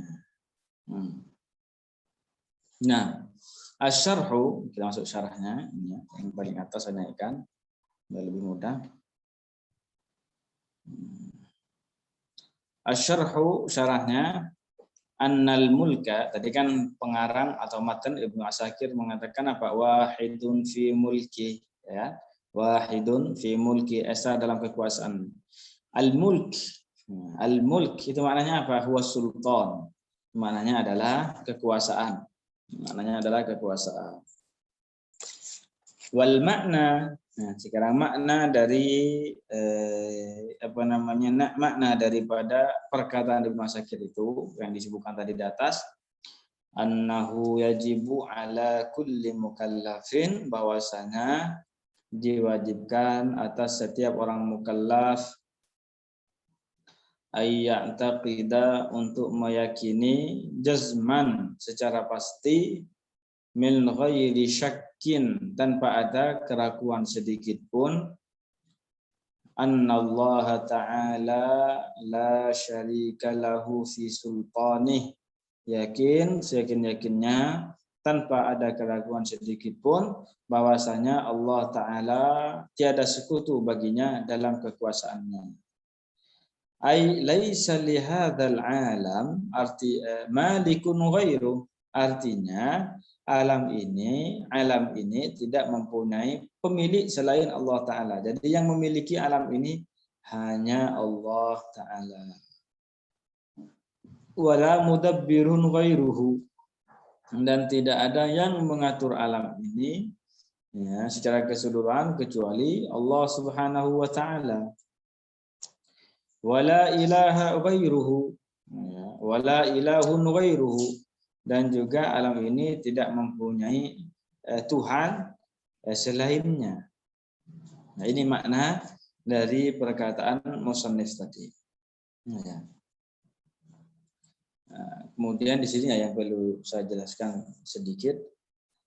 Di sini wajib mengimani hal tersebut tanpa ada keraguan sedikit pun.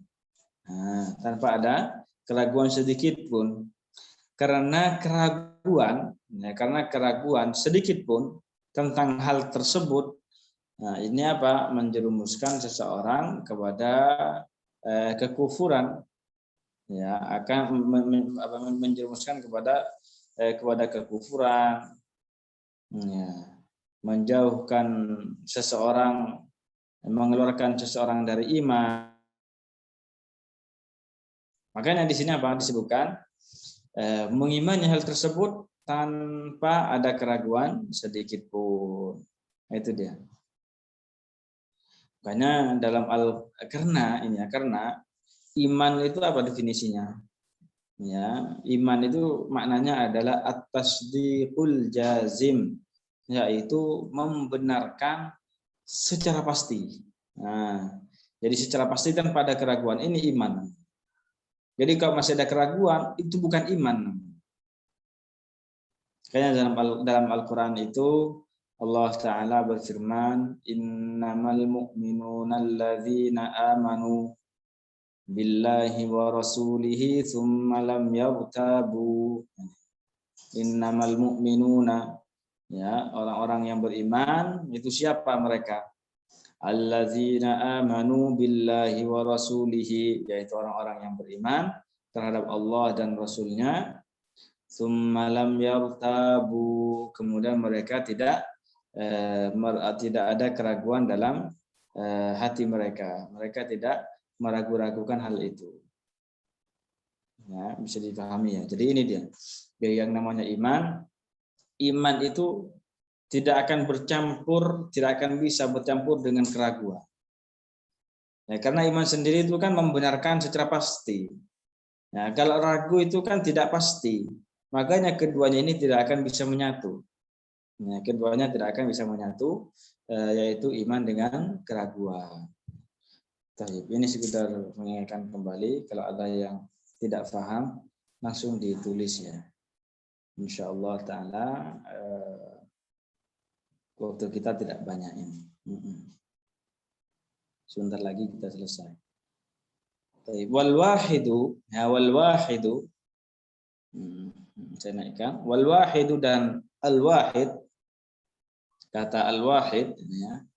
Idza utliqa ala Allah, apabila disebutkan bagi Allah Ta'ala maknahu, maka maknanya adalah allazi la syarika lahu fil uluhiyati, ya, tidak ada sekutu baginya dalam ketuhanan. Itu maknanya. Esa maksudnya Allah tidak ada sekutu baginya dalam ketuhanan. Wala masila lahu, dan tidak ada serupa bagi Allah Ta'ala. Jadi zat Allah Ta'ala itu tidak sama dengan zat makhluk. Dikarenakan zat makhluk itu benda. Ya, zat makhluk itu benda.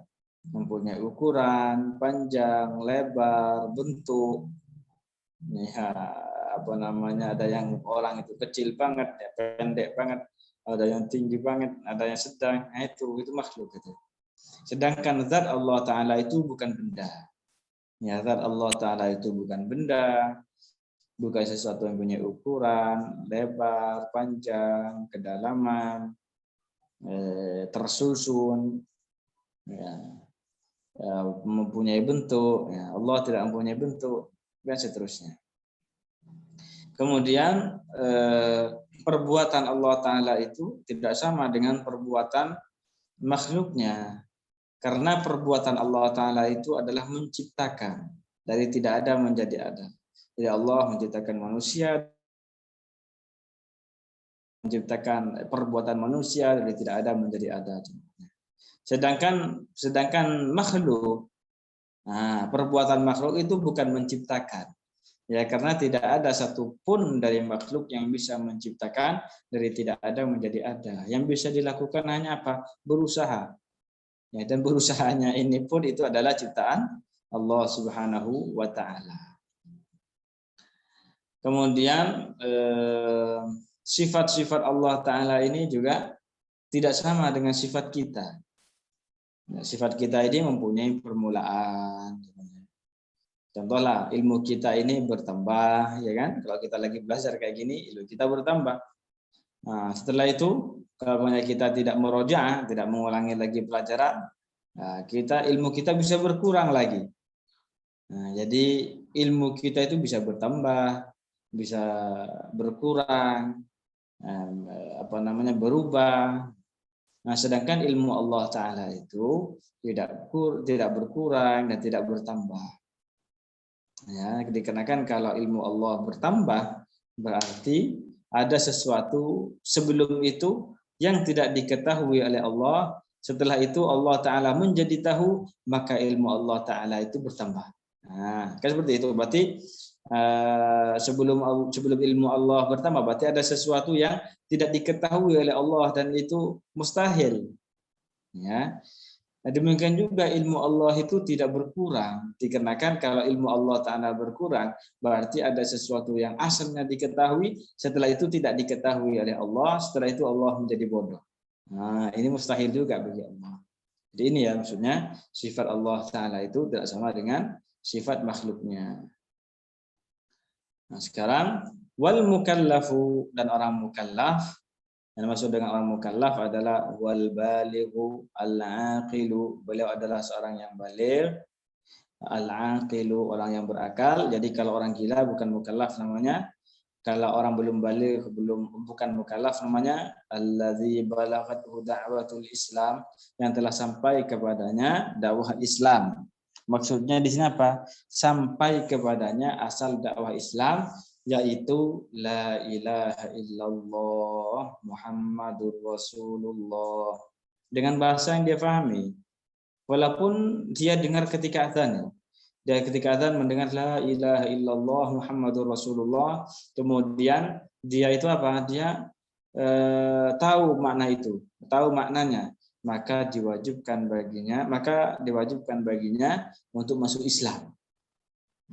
Seperti itu. Seandainya yang dengar ini orang Nasrani, Kristen, semuanya ya. Walaupun dia mendengarnya dengan bahasa Melayu atau bahasa Indonesia atau bahasa Sunda atau bahasa Madura, terserah.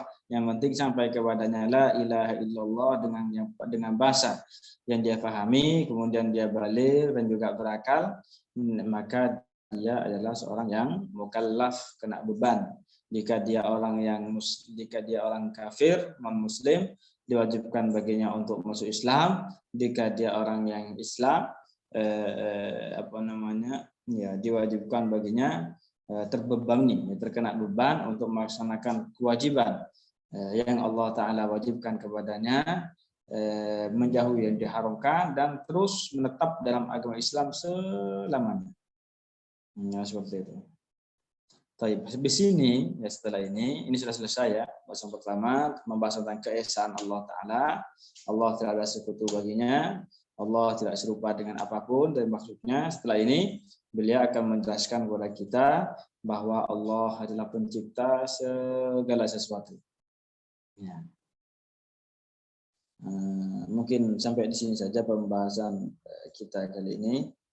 Nah, kalau memang nanti ada yang perlu dipertanyakan yang tidak difahami, bisa kita mudzakarah sama-sama.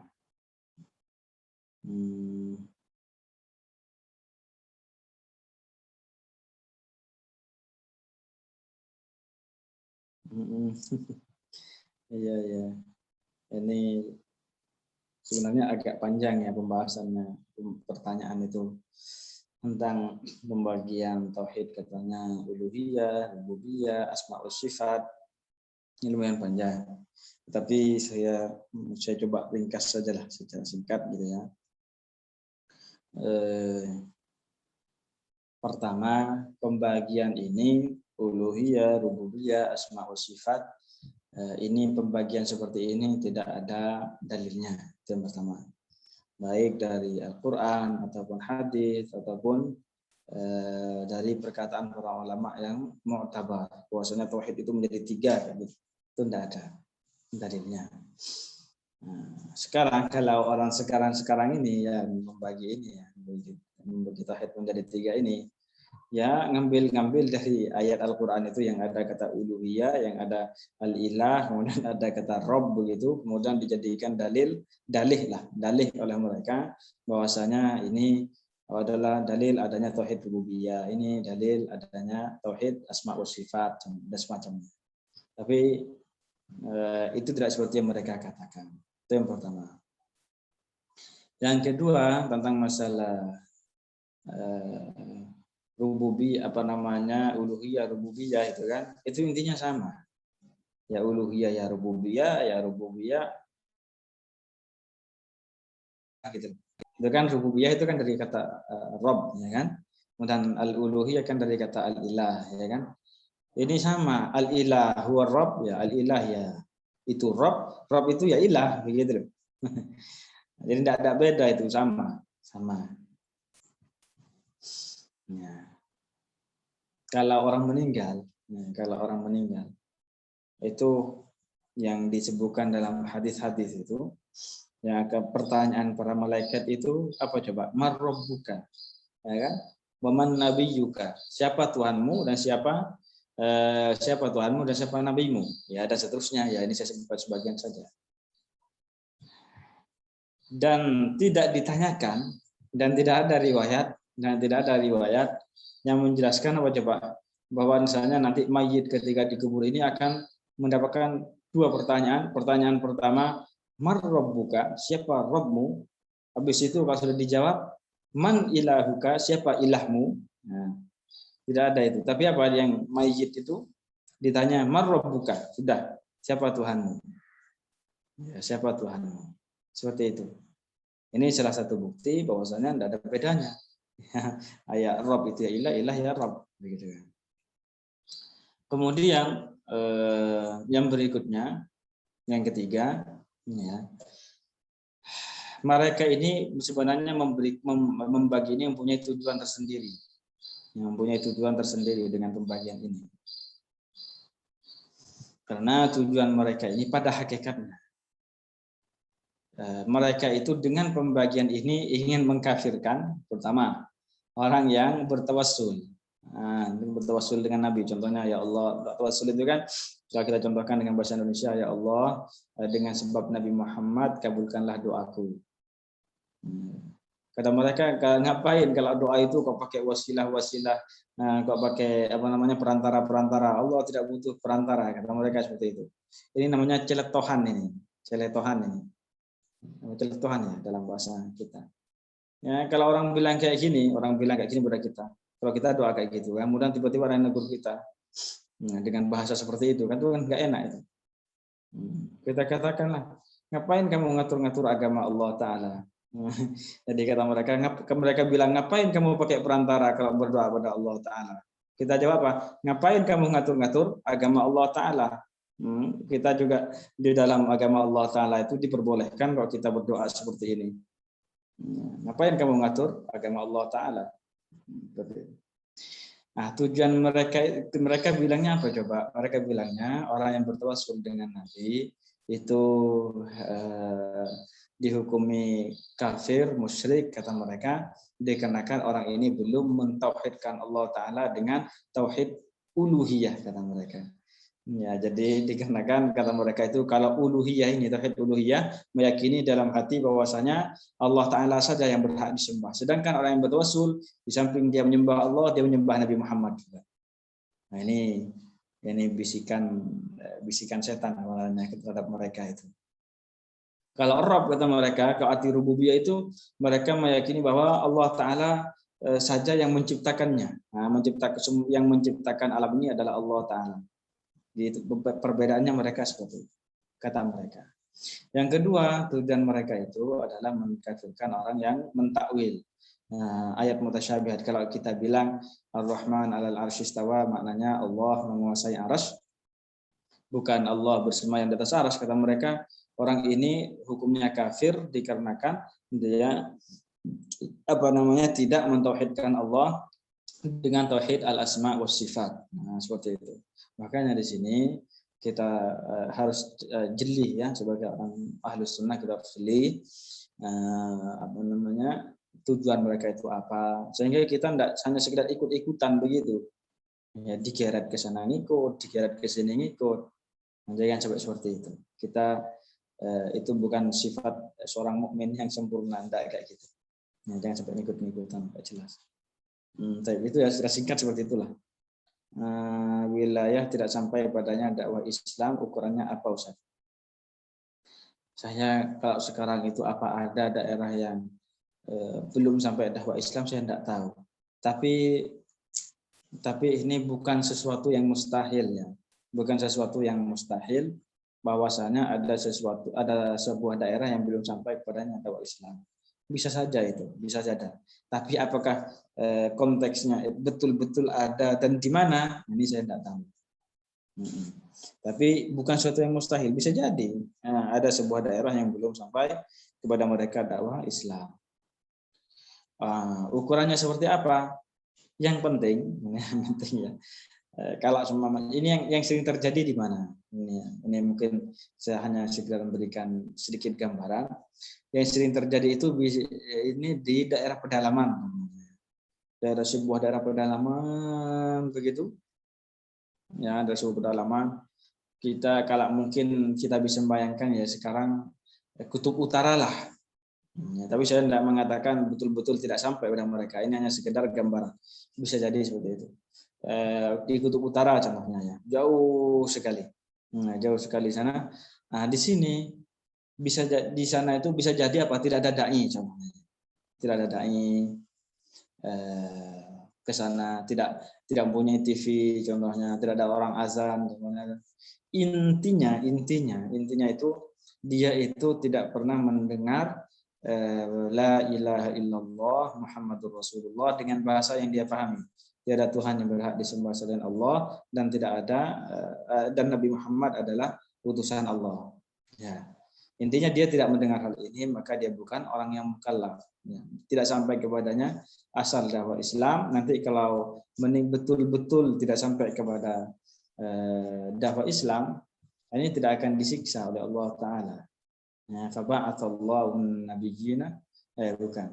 Wa ma kunna mu'adzibina hatta nab'atsa rasula, dan kami, ya firman Allah Taala maknanya tidak akan menyiksa seseorang ya, sampai kepada mereka itu utusan kami seorang rasul, sampai kepadanya dakwah Islam, asal dakwah Islam, itu maksudnya. Bentar ya.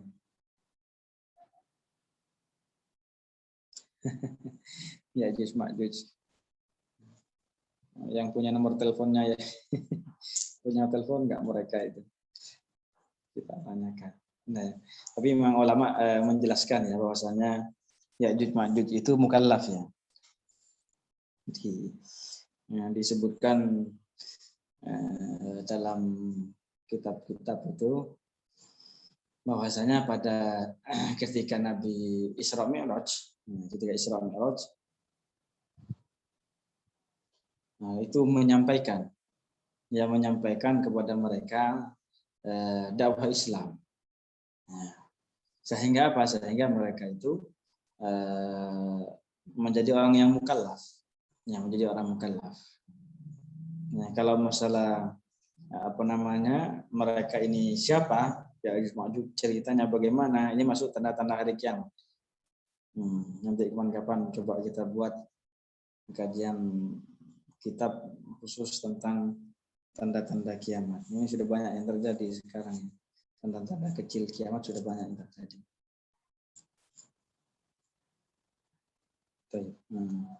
Kalau sudah tidak ada lagi yang dipertanyakan, kita cukupkan dulu sampai di sini. Mari kita tutup pertemuan kali ini. Semoga barokah. Semoga kita mampu menambah ilmu yang berkah dan bermanfaat.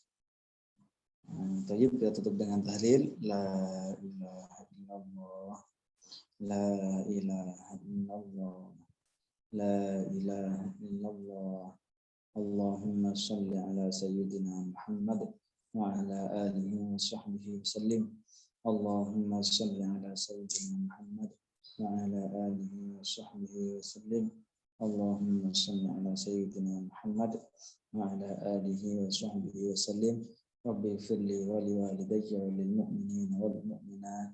Rabbi firli wa liwalidayya wa lil mu'minina wal mu'minat. Rabbi firli wa liwalidayya wa lil mu'minina wal mu'minat. Walhamdulillahi rabbil alamin. Barakallahu fikum wa ahsanallahu ilaikum. Baik, saya tutup dengan wassalamualaikum warahmatullahi wabarakatuh.